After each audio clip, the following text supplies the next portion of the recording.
Hello, heroes and himbos. My name is Besaid, and welcome back to Final Fantasy X, where we've got a little thing to do before we finally leave Besaid Island, because we're just gonna wander ever so slowly back to Besaid Village and pick up a thing.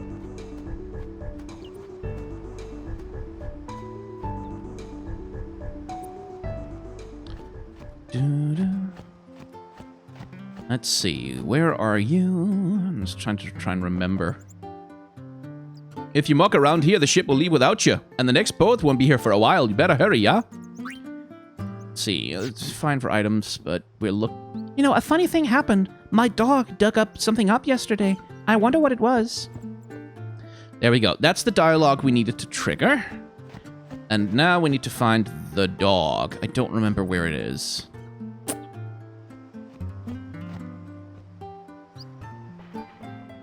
There you are. He's got something in his mouth. Obtained something mangled and slobbery. Valefor has learned overdrive energy blast. What does that mean? Well, I'll show you in a little bit. Don't you worry about that, because now it is finally time to get on with things and leave Besaid Island. But before we can get off the island, of course, we have to go through a few more tutorials. Which, you know, is good and necessary. Like, Final Fantasy X, again, in terms of tutorializing, also does a much better job than previous games that just didn't really give you tutorials at all, let's be honest, a lot of the time. Or they were systems like in Final Fantasy VII where you basically had to seek out the tutorial for yourself. Anyway, say hello to a lot of people's first monster boyfriend. I remember that from the internet communities back in the day, is like, some people who had an appreciation for Kimahri. Turns out a lot of them were furries. Go figure.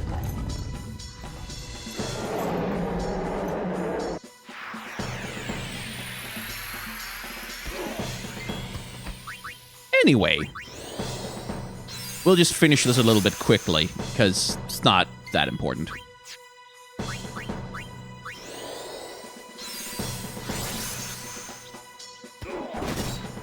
We'll do 3 of those, and that should do the trick. Again, Cheer is an ability that raises my strength and defense. So now that I have my overdrive, I'll do a decent chunk of damage in one go. Then he'll use his overdrive, which is jump, which is fortunately not that powerful because I have pretty strong defenses. I'll hit him once, and that'll finish that fight. That's enough.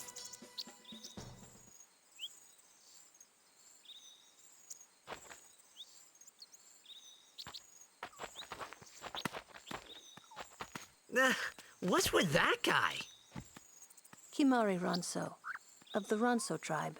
He's learned the fiend's way of fighting. That's not what I meant.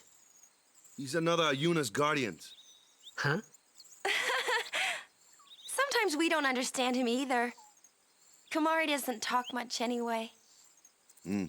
But he has protected me since I was a child. Huh.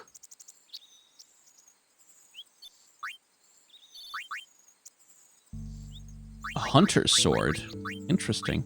That gives me the opportunity, by the way, to talk about weapons and armor in this game.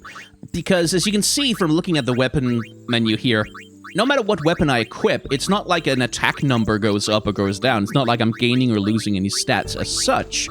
But instead, each weapon and each piece of armor will have its own abilities associated with it. And as you can see, each piece of gear can have different number of slots for abilities to go into. So the major difference between items and weapons is how many slots do they have for abilities and which abilities are slotted into those slots. Early on, of course, most of my gear relatively limited. We have like plus 8% magic, which is not like a huge damage boost under any circumstances, plus 5% strength, the same kind of thing. Minor little itty bitty things. Relatively weak weapons, but as the game goes on, as we gain access to more and more abilities and more powerful types of weaponry, the weapons can start to make a real difference. But the lovely thing is that, the lovely thing is that you can, if you want to, just equip the first weapon you get in the game, which is Auron's longsword, the one that he gives you in the start of the game. And if you want to, you can just use that the entire game. Like, it's not game-breakingly necessary or important for you to care that much about the equipment that your characters are wearing. It's nice bonuses. You can do stuff with, like, weapon abilities that really breaks the fucking game, like, that makes you obscenely overpowered, but it's not super important. You can get around without having to worry about that stuff, which is something I really appreciate about the game. Anyway, there's another little mirror on the wall here, which says some stuff in Elbed. We don't know what it says yet, and it doesn't matter. It comes into play much later in the game, at which point we can return to the subject. Here comes another scripted battle.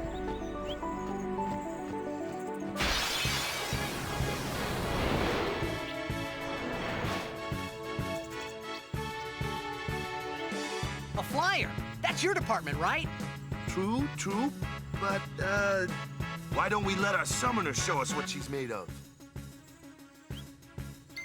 So here comes another piece in the puzzle of the Final Fantasy X combat system, which is character switching. So at any point in a fight, you can switch any of your active characters. Any character that has a turn can be switched out for any other character in your party. So no matter which characters you enter a battle with, you will have access to your entire party for the duration of the fight. So if you encounter a group of enemies that, like, oh shit, I don't have any abilities that work against these guys, you can just swap out and get access to some characters who have abilities that work against those guys, which is another wonderful, flexible thing that this game does, where, like, in games like Final Fantasy 7, 8, and 9, you kind of had to build a party that was able to deal with the situation that you were walking into, which sometimes demanded, like, precognizance from you a little bit. Like, you kind of had to know that, oh, we're entering a volcano, there's lots of fire enemies, I need to have a party that can do ice damage or whatever.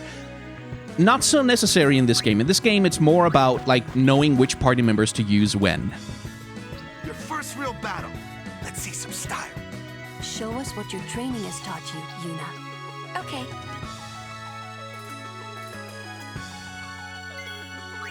So, here's how summoning works.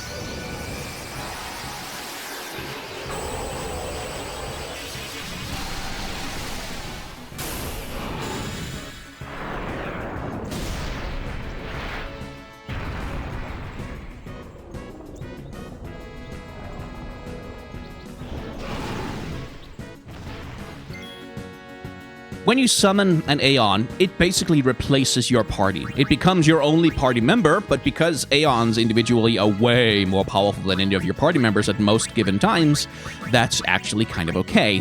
And so Aeons are strategically can be very useful for, like, if you know an enemy is about to do a really big attack, summon an Aeon, have them take the damage for you. Or if you're dealing with an enemy of a particular element, sometimes you'll have an Aeon that matches that element, and you can use that to mess with them. You can also do stuff like this. This Aeon Valefor, it has an ability called Sonic Wings, which, as it says up in the help, says damages an enemy and delays its turn. So when I select that, look at the enemy, take a look at the turn order out on the right. You can see how the S, that's me, that's the summon, gets another turn before the monster A, which is the enemy, gets a chance to act, because this has the delay effect, which is an ability that comes into play a lot, especially over the course of the game. Now, but as you can see, I can't just use it forever and delay an enemy's turn forever. If I use it again now, you can see that there's still a delayed turn, like I still get a double turn, but not until a couple of turns down. So, like, you can delay an enemy's turn, but you can only delay it so much. So we're going to do something else now. We're going to boost, which means take more damage, but charge the overdrive gauge faster. It looks like this.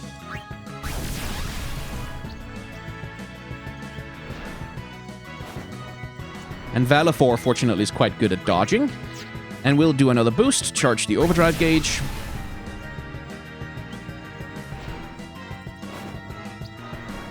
Lovely. And now, because we've reached a point where we can delay the turn again, we'll do Sonic Wings for a bit of extra damage. Poof! And so Valefor, you'll notice, it gains overdrive both when it gets hit with abilities and attacks, but it also gains overdrive when it attacks the enemy. So, like, its Aeons gain overdrive in a lot of different ways, not just the one of being hit in the face with damage. And So for Aeons, in order to use them effectively, it's very much a matter of knowing when to use Boost, which means you take a little bit more damage, but your overdrive gauge charges, and when to use Shield to avoid getting hit with especially powerful attacks from the enemy. Because Aeons have their own health pool, but you can't heal them early. Like, you can't use an item and heal their damage up. You can't heal them between fights. The only way to heal them between fights is to go to a save sphere, which will heal all your Aeons fully. So it's like, they're very powerful, but if you keep just letting them take hits over and over again, eventually they get knocked out, and then Yuna can't summon them anymore until you reach the next save sphere. So there's a risk-reward thing going on here. Fortunately, I know pretty much exactly what this enemy can do, and none of it is especially that dangerous. Another little hit on the head, and we should be ready. What's your health right now? 886. So, as you can see now, Valefor has 2 overdrives. It's the only Aeon that has that. Well, kind of, sort of technically. We'll discuss that much later. It's the only Aeon that has that. It has Energy Blast, which is pretty powerful. But it also has Energy Ray, which is really, truly very powerful indeed. I'll start by showing you Energy Blast, because this will be the only time you see it. I'll never use that overdrive with Valefor again. Oh, no, wait, shit, I should have used Energy Ray. Ray is the weaker one. Blast is the powerful one. Oops, got that mixed up. You'll see that one a lot with Valefor. And I don't know why. Like, I don't know why Valefor specifically has this extra powerful overdrive hidden in the game. I think maybe the intention was that players would come back to Besaid later in the game and discover it, and then that would make Valefor, which is one of the... It's a relatively weak Aeon. You get it very early. It's not going to be powerful for long in the game. Make it relevant a little bit more in the late game. I don't know. Like, I really don't know why it's hidden there and why only Valefor has a second overdrive. But it does. Anyway, next time I'll show you Energy Ray, which is less powerful and not worth using once you have Blast. And in the meantime, isn't it pretty?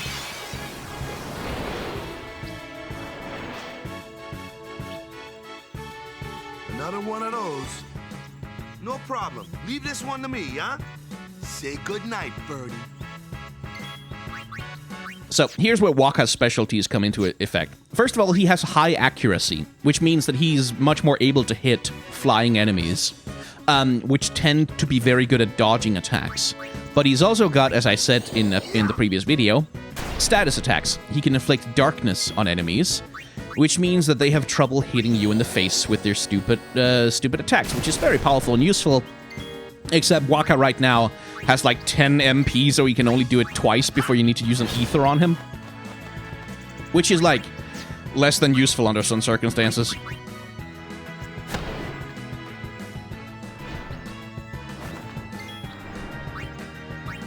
Yuna, you just hit it in the face for a sec. Yeah, thank you. Not that you do damage, but I do need you to take an action. So again, because of the party switching mechanic here, there is a thing where like, if you want a party member to gain experience from the fight, then they do have to take an action. Like, they have to do a thing. It's not enough just to swap them in and swap them back out. You have to make them take some sort of action. Which is why I had Yuna hit it in the face, just for no good reason.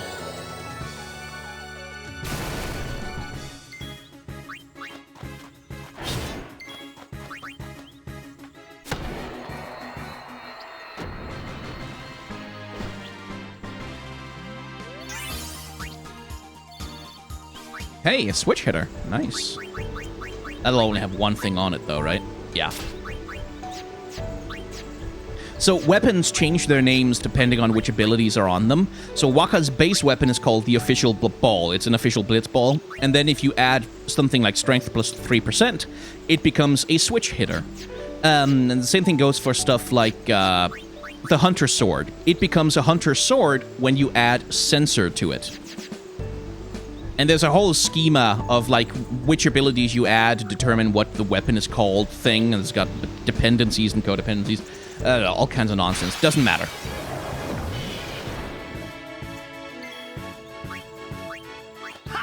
So, One differentiation early on is that Tidus is less accurate than Waka, but he has much higher strength. So Tidus can kill that wolf thing in one hit, but Waka, even though he can hit the wolf, he can't kill it in one hit, but he can kill this condor in one hit. And Tidus can also kill it in one hit, but he has much lower accuracy, so he's much more likely to miss it. And neither of them, of course, can deal with the water flan over there. So we just have Lulu use a bit of thunder. And that's basically how the combat system works in the game. It's about each enemy and each enemy type is best tackled by one particular set of abilities, one particular party member. So if you encounter a bunch of enemies that have abilities that your current you'll encounter enemies that have abilities that your current active party aren't really able to deal with effectively, and so you have to do the switching thing over and over and over again throughout the game. In order to be effective, essentially. Yes, cool. So, no, we'll explain those later.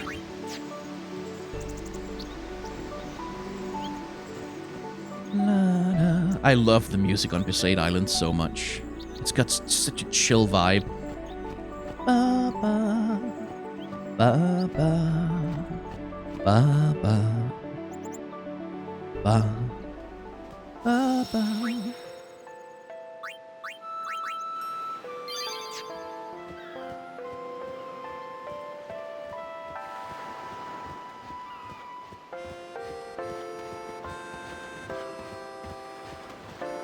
I knew this day would come someday. I knew. May heaven's blessing be with the summoner on her pilgrimage. Here, a gift for her from the temple to sanctify her departure. A Seeker's Ring for Yuna. Excellent. That's probably better than the... Yeah. Well, yeah. No, I already got that chest. They're really leaving. Here, a farewell gift from all the village. 400 gil, thank you very much. Stand still so I can talk to you.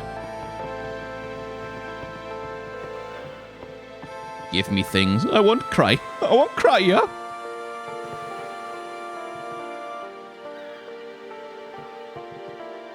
Please watch over Lady Yuna. Here, have this. You may find use for it. Some phoenix down. Oh, there's so many things I want to tell her. But seeing her there smiling, I just can't say them.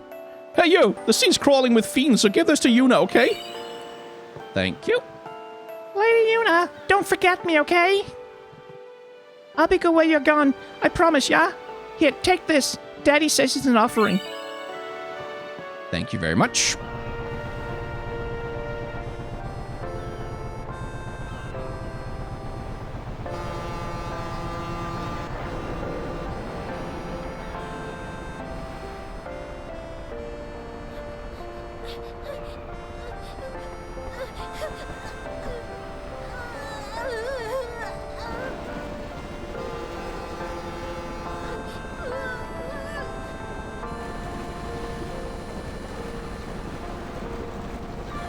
Goodbye.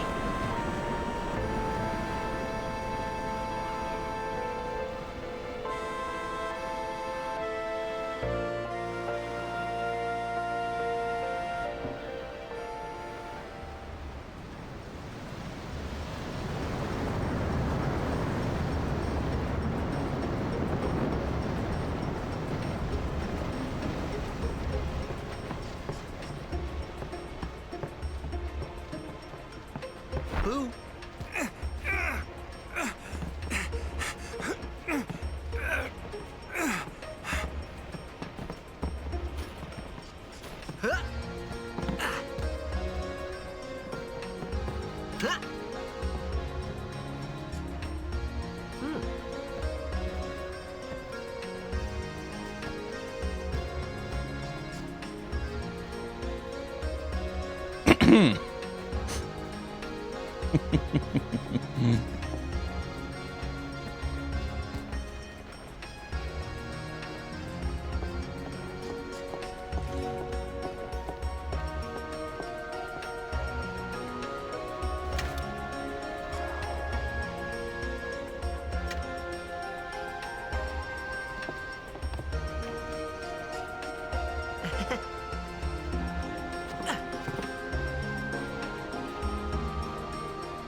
So, Tidus is a little bit of an idiot.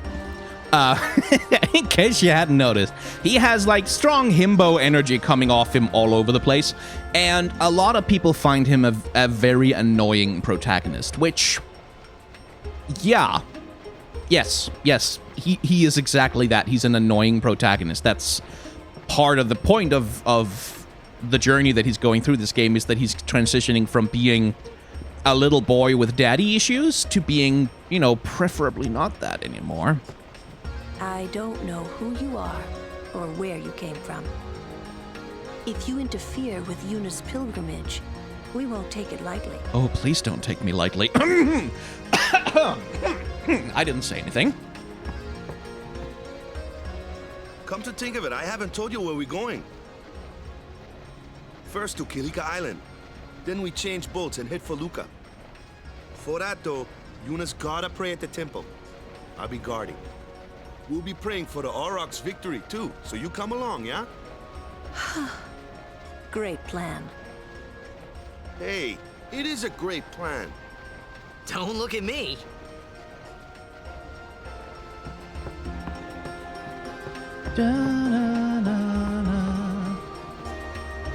You want to use the binoculars? Yeah? No way! Remember what you did last time.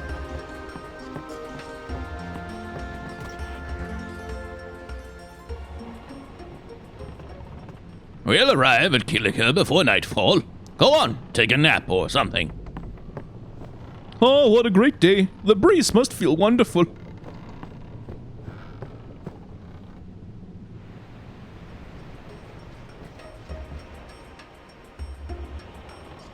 Oh, them's fascinating clothes you're wearing. Yeah! Filthy, filthy. These won't sell. Or me name's not Awaka. Don't look like you got much money, either. I've no business with you. Out of me way. Who do you think you are? Awaka the 23rd, merchant extraordinaire. Awaka the who? Don't know me? Well, not many do. Not yet. Hello, Awaka. But someday, the name Awaka will be spoken all over Spira. Say, lad, you wouldn't have a bit of gill to lend? Yes, we'll lend you a couple of hundred. I guess it pays to ask, thank ye kindly, lad. Fine seed money for the Awaka merchant empire. So, he shows up every once in a while in the game, and if you lend him money, he will appreciate it. And also, it unlocks like things. He'll sell you stuff at various points, and he'll give you discounts, and it becomes important later on down the game. I'm not at liberty to talk about our plan. Restricted area. Our operation depends on this cargo.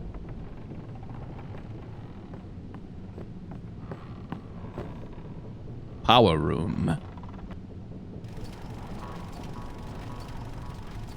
What the heck is that? What the heck is what? What is this place? The power room, like it says on the door. Yeah, but why the big birds? What's so strange about chocobo power? Chocobos? Those are chocobos? What? You've never seen a chocobo? What kind of backwater island did you come from, anyway? Miracles and oddities were starting to become daily routine on this trip. Chocobo! La la la la la la la la la.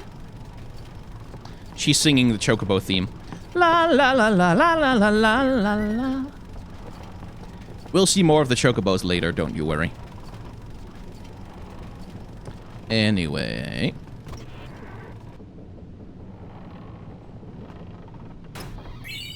Remedy? And we're kicking this thing to get potions.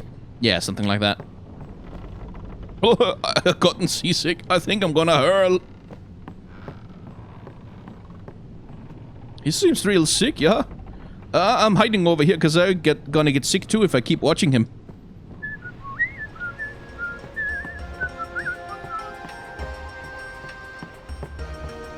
Anyway, can't talk to Word Yuna is yet. that No. summoner's got noble blood. I heard she's Lord Braska's daughter. You don't say. Lord Braska's daughter?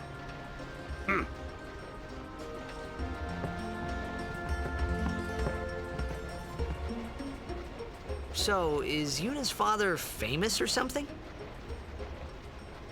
She's the daughter of High Summoner Braska. You saw his statue at the temple.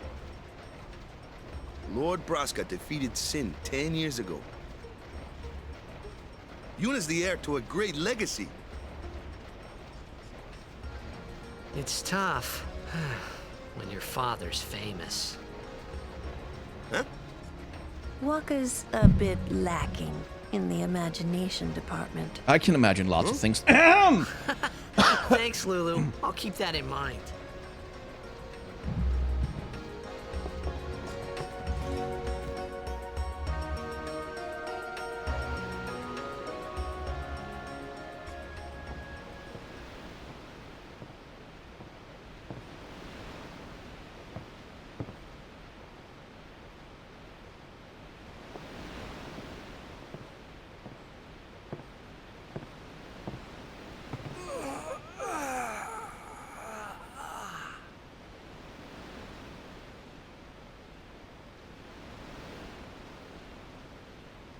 The wind.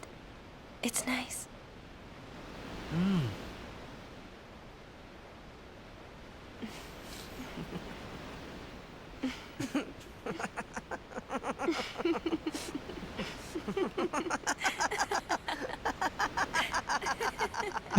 Kids.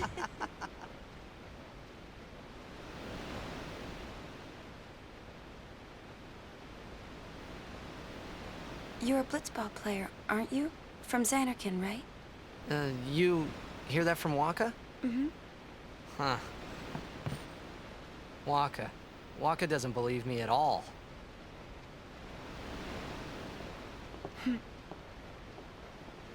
But I believe you. Huh? I've heard in Xanarkin, there is a great stadium, all lit up, even at night. Huh? Great blitzball tournaments are held there, and the stands are always full. How do you know that? A man named Jack told me. He was my father's guardian.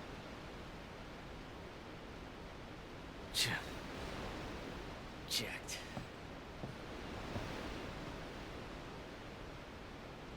My father. His name is Jekt. Amazing!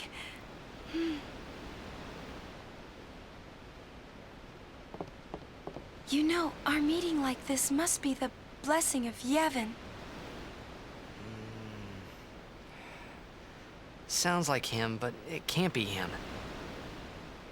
Why not? My old man, he died. 10 years ago, off the coast of Xanarkin. I'm sorry. He went out to sea for training one day, and never came back. And no one's seen him since then. Why, that's the day that Jekt came to Spira. But, It's true, I first met Jekt 10 years and 3 months ago. I remember that was the day my father left. The date fits, doesn't it?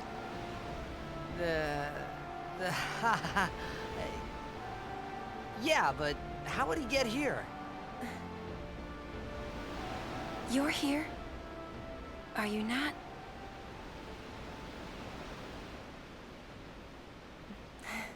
Notice the heterochromia in her eyes, like I talked about in the last video.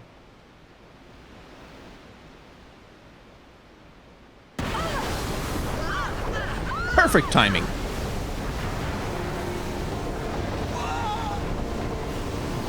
Look at the water, by the way.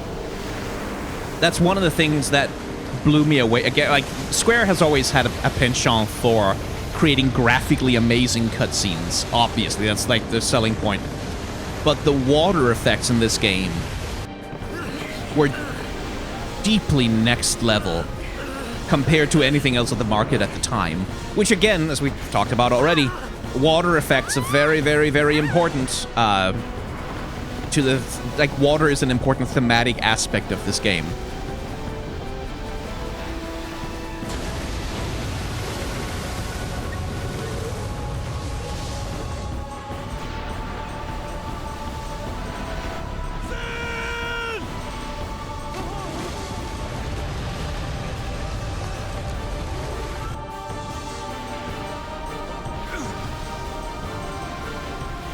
What do you think you're doing?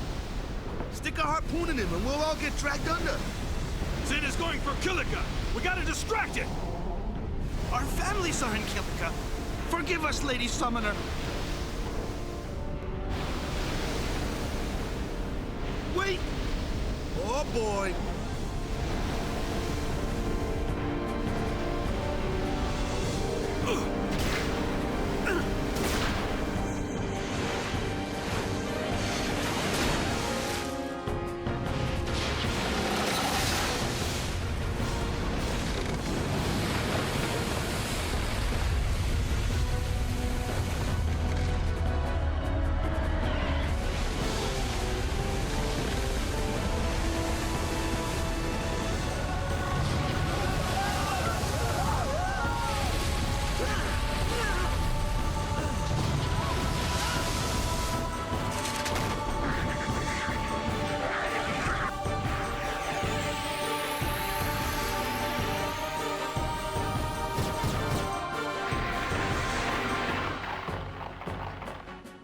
So, here's a boss battle. We have these little Sin Scale bastards, and then we have the fin of Sin out there. Now, Tidus and Kimahri can't hit the fin. They can't really do anything about that. So their job in this battle will be to take care of these little bastards, who are exactly the same things that we faced in Sanarkand at the absolute start of the game. What's unique about this battle, though, is that it has a little bit of an exploit.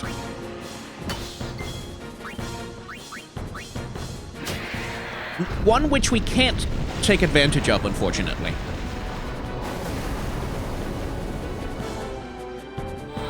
But I can show you the principle of how it works.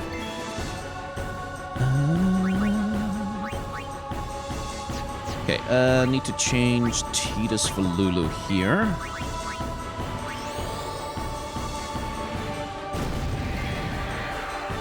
And then we change Yuna for Waka.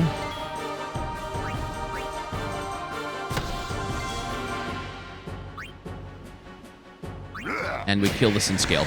So the fin itself can't attack us. It doesn't do anything. However, it will infinitely respawn these little Sin Scale bastards. This place is crawling. The fin, that's where they're coming from?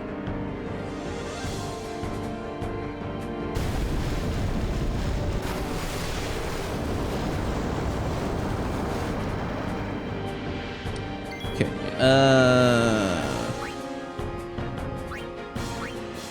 just defend, get Tidus out here.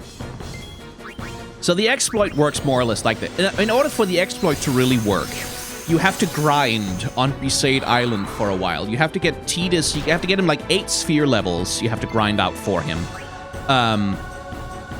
So that he can buy the ability Haste. And then have him cast haste on all the members of the party, like on both Kimahri, Waka, and Tidus. All of them should have haste. And then pretty much you just kill Sin Scales. You pretty much just you use cheer on all your party members 5 times to make sure that they can kill each Sin Scale in 1 hit. And then you pretty much just kill them. Like, that's pretty much all you do. And the way that it shakes out is that because each of your party members can kill one of them in 1 hit, and because your party members are hasted, the Sin Scales will never get to act. They cannot damage you, and you just slaughter them over and over and over and over and over and over again. Each of them is worth, I think, something like 4 or 5 AP, which is the experience points that you get in this game.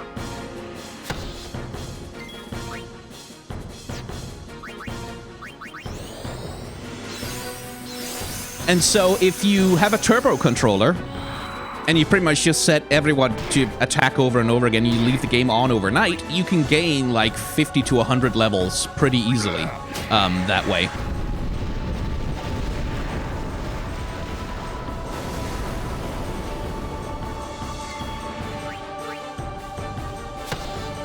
But we do have to get Wakka up to doing more than 200 damage per hit.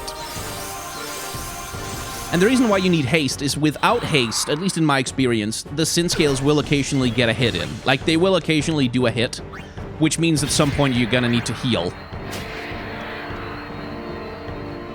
And if you just leave the game on overnight, all your characters will die. But yeah, that's an exploit that I used a lot when I was a kid, to make the start of the game really, really fucking easy for myself and just keep my characters overpowered throughout the whole thing.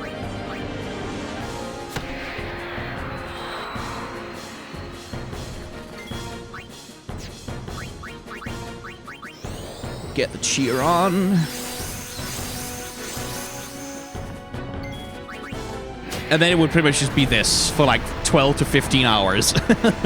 With the fin just moving left and right and dragging the ship around.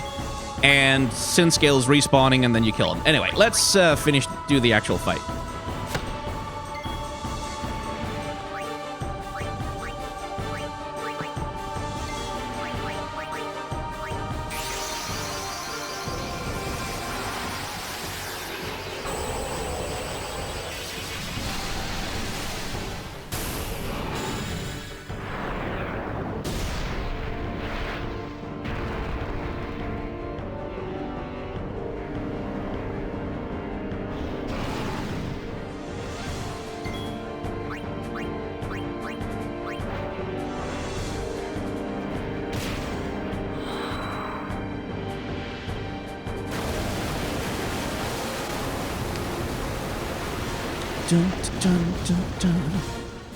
So if you let the wings flicker attack go, they will hit you for kind of a lot of damage. So you kind of want to you kind of want to kill them before they have the chance to do that.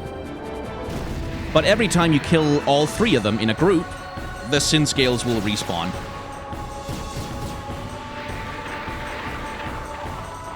Which I don't mind right now, because I want Valefor to get to its overdrive, which is the thing I want to use here to speed the battle up a little bit.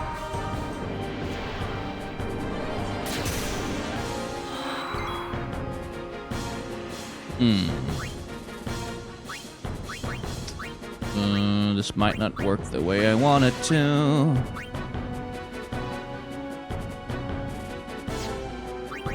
Give it a shot. Let's see. Valefor might die here. Or I might get access to the overdrive that I want.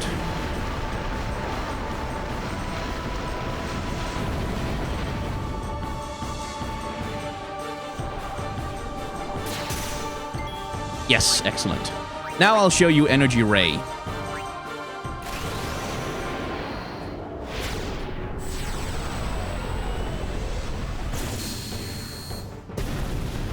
There we go.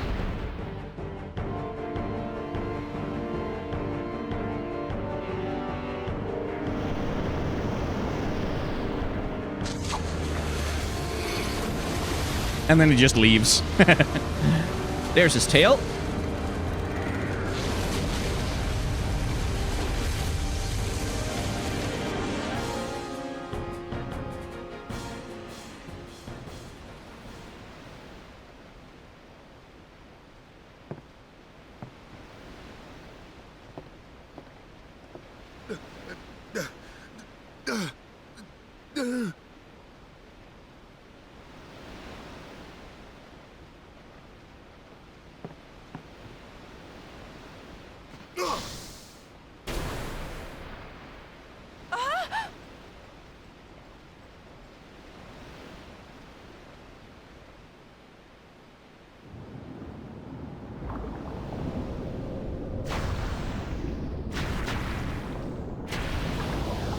Jerks.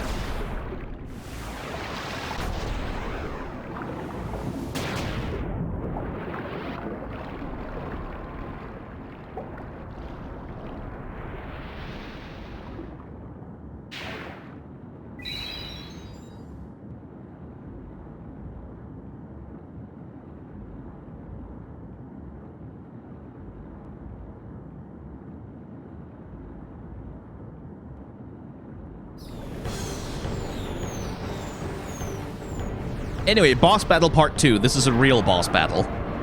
And not just a random fin sticking out of the water.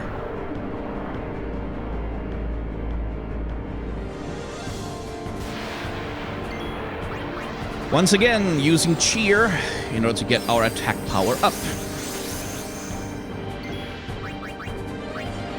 And probably want to use a potion on Tidus.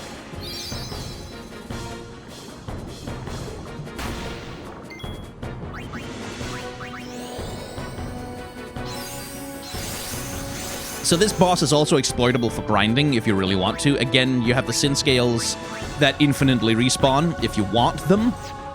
I don't care too much about that. I'm going to try out a dark attack to see if I can hit one. Good. Because that makes the boss somewhat easier to deal with. Its drain attack is going to miss a lot more often, but unfortunately, the sin scales aren't.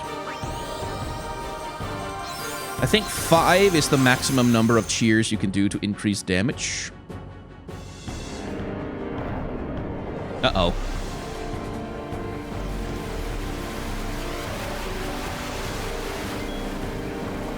Ow.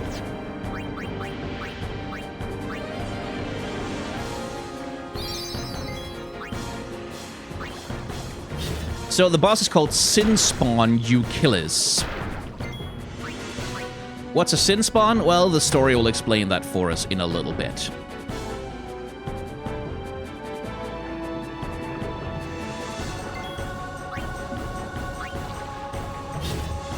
Should only take a few more hits.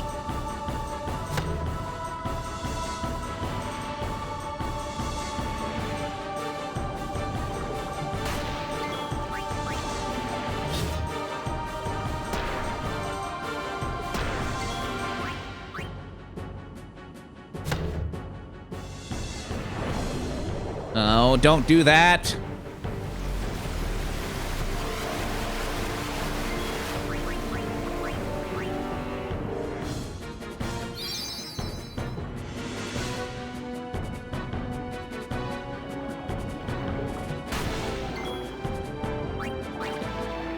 Hey, there we go. And I got the overkill, too. Nice.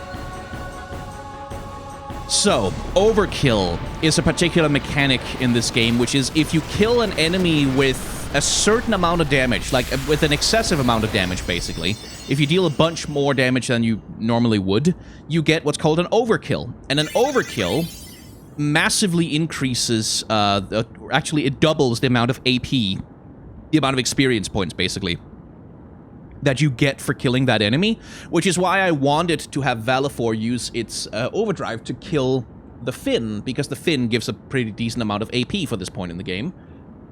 And it's very nice that I got the overkill on the other guy as well, because that gives me a couple of sphere levels for everybody, which is nice.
When Sin attacked Xanarkand that day, I woke up in Spira.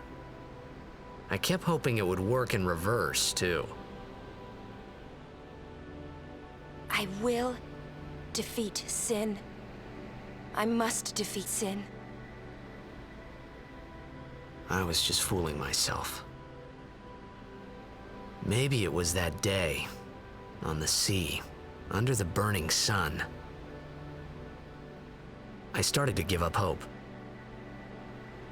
I was in a foreign world. I wasn't going home. This was my new reality, and I was stuck in it for good.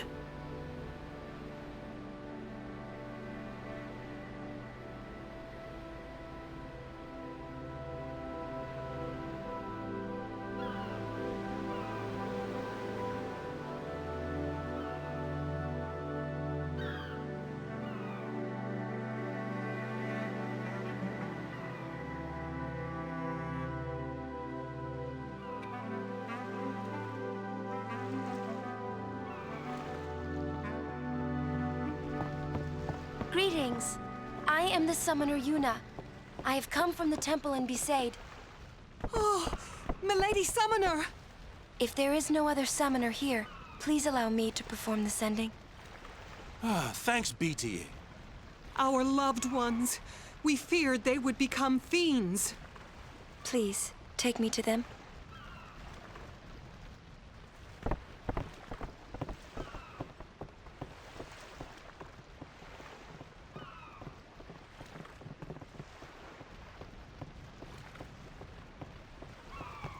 We'll go see what we can do to help in town.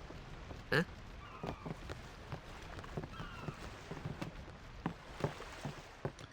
So yeah, that's Sin. That's what Sin does.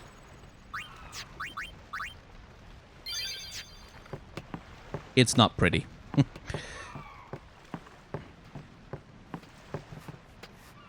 The pub's closed. I don't think I can get through this without a drink.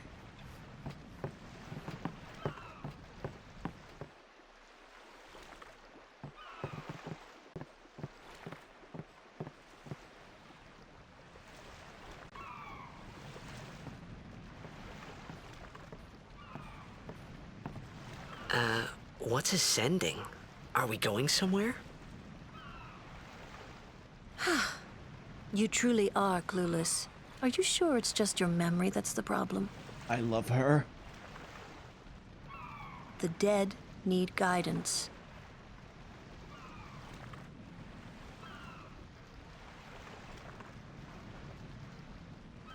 Filled with grief over their own death, they refuse to face their fate. They yearn to live on and resent those still alive.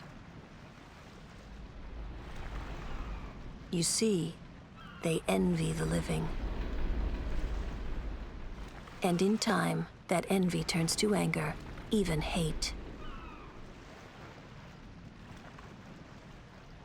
Should these souls remain in Spira, they become fiends that prey on the living. Sad, isn't it? The sending takes them to the far plane, where they may rest in peace. Summoners do this?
It must be tough, being a summoner. Yuna chose her own path. She knew from the beginning what it meant. All we can do is protect her along the way, until the end. Until the end? What's the end?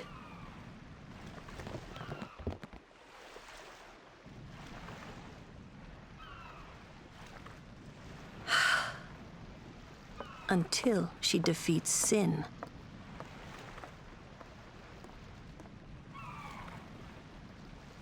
Oh. I hope I did okay. You did very well. They've reached the far plane by now, but no tears next time. I wished there would never be a next time. No more people being killed by sin. No more sendings for Yuna. Everyone stood there watching her. It was strange, and somehow horrifying. I never wanted to see it again. I didn't really understand that as a kid. Like how, but it was a beautiful dance. It was a gorgeous CGI sequence. What could possibly be? How could you possibly think that that's ugly? Except, well, I'm older now. I've been to a couple of funerals. And now I know what that means when he says he never wants to see it again.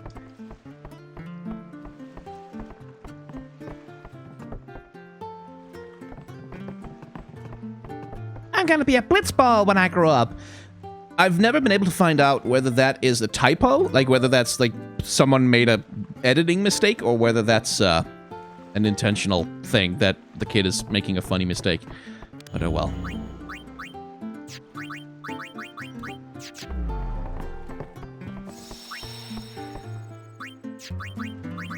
So yeah, that's the sending. And I don't mind telling you, when I saw that for the first time, like the first time I played the game, that CGI sequence like fucking made my jaw hit the floor. Again, by modern standards, like some of the animation is a little bit stiff, some of the effects are a little bit poorly composited, but by the standards of the time, like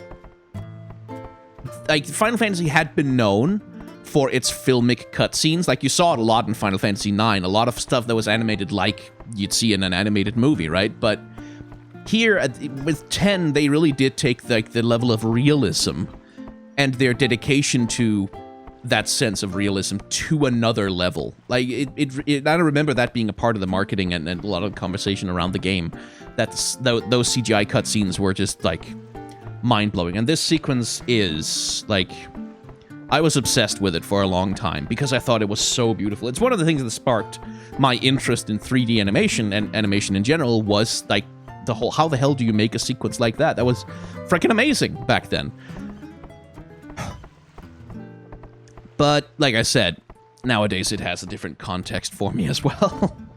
Anyway, I think that's probably an okay place to cut this particular episode. So if you've enjoyed hanging out in the world of Final Fantasy X with me, I highly encourage you to hit the like, comment, and or subscribe buttons down below, because, you know, numbers, algorithm go up, blah, blah, YouTube, etc. It's how it works on YouTube. If the video doesn't get likes, it doesn't get shown to people, and the algorithm ignores it. So that's why we keep asking. If you want to support the channel more directly than that, then Patreon is available for it. I have a merchandise store, I have a tip jar, and memberships are available on this channel for $1 a month if you want to use it. If not, that's completely okay. Outside of that, thank you very much for watching. Please remember to wash your hands, and for the love of God, wear a mask.